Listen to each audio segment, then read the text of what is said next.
इस समाज में फैली हुई कुरीतियों को समाप्त करने का, एक संदेश देने का समाज को कार्य किया है।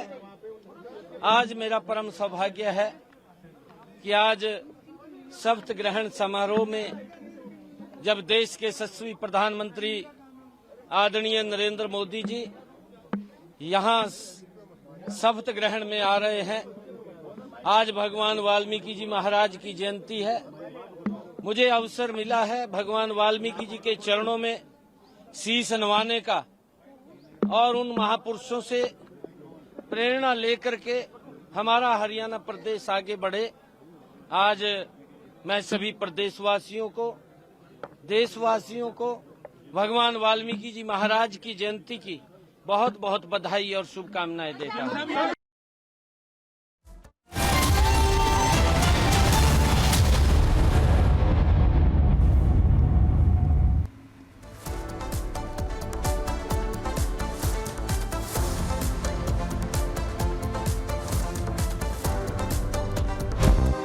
हरियाणा में नायब सिंह सैनी के शपथ ग्रहण को लेकर तैयारियां पूरी, फूलों से सजाया गया परिसर। कई दिग्गज शपथ ग्रहण में होंगे शामिल।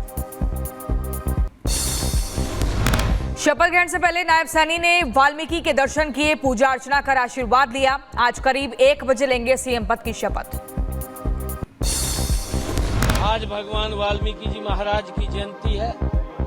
मुझे अवसर मिला है भगवान वाल्मीकि जी के चरणों में शीश नवाने का और उन महापुरुषों से प्रेरणा लेकर के हमारा हरियाणा प्रदेश आगे बढ़े। हरियाणा दौरे पर पहुंचे पश्चिम बंगाल के राज्यपाल सीवी आनंद बोस। नायब सैनी के शपथ ग्रहण समारोह में वो भी शामिल होंगे।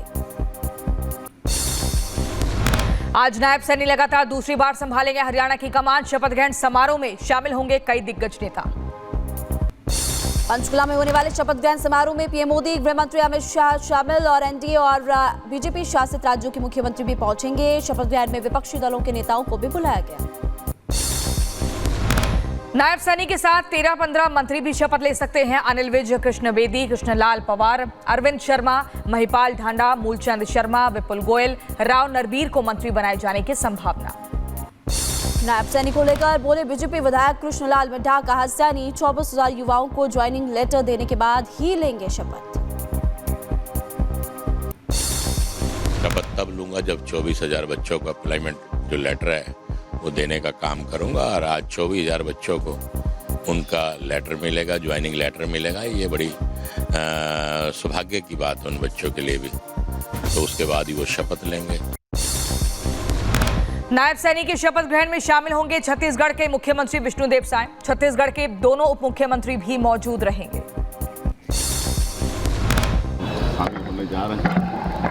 हम जा रहे हैं, हमारे साथ हमारे दोनों डिप्टी सीएम साहब जा रहे हैं, आदरणीय श्री अरुण साहु जी, आदरणीय श्री विजय शर्मा जी।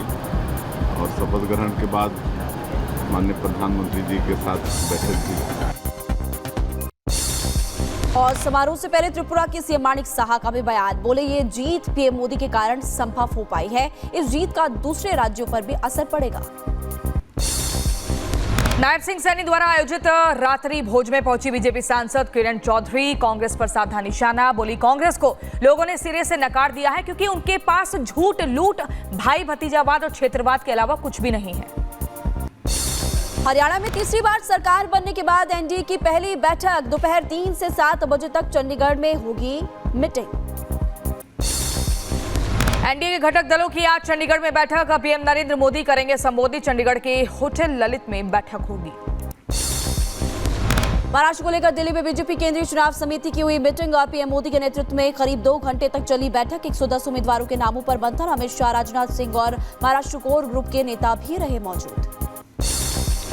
महाराष्ट्र विधानसभा चुनाव के लिए गठित कांग्रेस की स्क्रीनिंग कमेटी ने 62 सीटों पर नामों को मंजूरी दी है। 20 अक्टूबर को सीईसी की बैठक होगी। मोदी सरकार की किसानों को बड़ी सौगात। रबी की 6 फसलों पर बढ़ाई गई एमएसपी। केंद्रीय कर्मचारियों को 3% महंगाई भत्ते का ऐलान। काशी में गंगा नदी पर बनेगा एक और पुल। बीजेपी के पहले सक्रिय सदस्य बने पीएम मोदी। पोस्ट कर लिखा, देवतुल्य कार्यकर्ता ही हमारी शक्ति और सामर्थ्य है। सीएम योगी ने बधाई दी। यूपी की राजधानी लखनऊ के लिए सीएम योगी का बड़ा ऐलान। लखनऊ को मिलेगा इंटरनेशनल एग्जीबिशन कम कन्वेंशन सेंटर का उपहार। बीजेपी नेता सतीश पुनिया ने कांग्रेस पर साधा निशाना और बोले हरियाणा में बीजेपी की नीतियों की जीत थी, कांग्रेस अपनी हार को लेकर ईवीएम पर दोष दे रही है।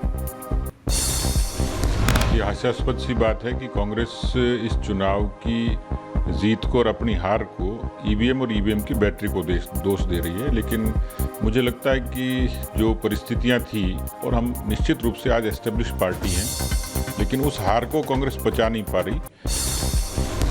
यूडीएफ के नेता मौलाना बदरुद्दीन अजमल का चौंकाने वाला दावा, वक्फ बोर्ड की जमीन पर बना है संसद भवन। संसद से लेकर एयरपोर्ट तक सब वक्फ की जमीन पर बना।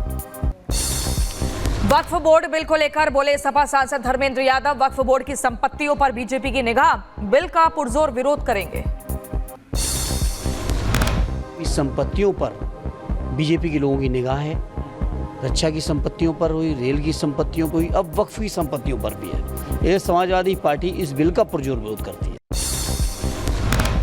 आपको जानकारी दे दें कि यूपी सरकार के फैसले का स्वागत किया गया। कहा खान पान को लेकर लाया जा रहा है जो कानून वो बिल्कुल सही है, सख्त कानून बनना चाहिए ताकि इस तरह के मामले फिर से दोबारा ना हो।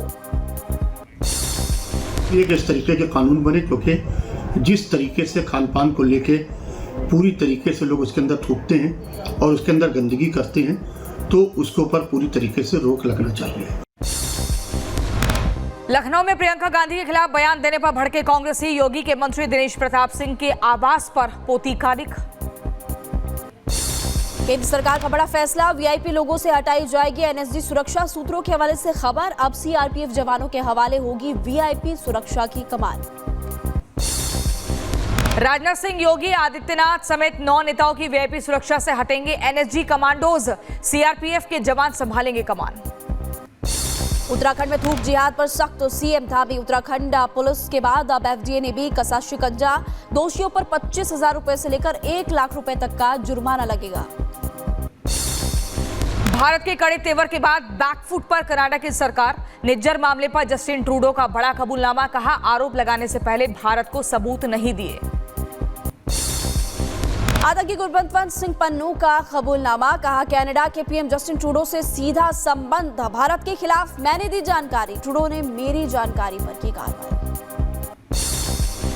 कनाडा के प्रधानमंत्री ट्रूडो की गवाही के बाद विदेश मंत्रालय का बयान, भारत कनाडा संबंधों को ट्रूडो ने नुकसान पहुंचाया है, ट्रूडो को आधारहीन दावों के लिए जिम्मेदार ठहराया। भारत कनाडा के रिश्तों पर कांग्रेस सांसद चरणजीत सिंह चन्नी का बड़ा बयान, कहा कि सरकार कनाडा के साथ रिश्तों को सुधारे। पंजाब के लोग बहुत बड़ी संख्या में कनाडा में रह रहे हैं। कनाडा विवाद पर बोले कांग्रेस नेता जयराम रमेश, कनाडा के मामले पर रुख स्पष्ट करे सरकार, राष्ट्रीय सुरक्षा और विदेश नीति पर देश का एक होना जरूरी। कनाडा विवाद पर तेजस्वी यादव का बयान, कहा भारत पर लगाए जा रहे हैं आरोप पर प्रधानमंत्री को देना चाहिए जवाब, भारत को इस पर मौन नहीं रहना चाहिए।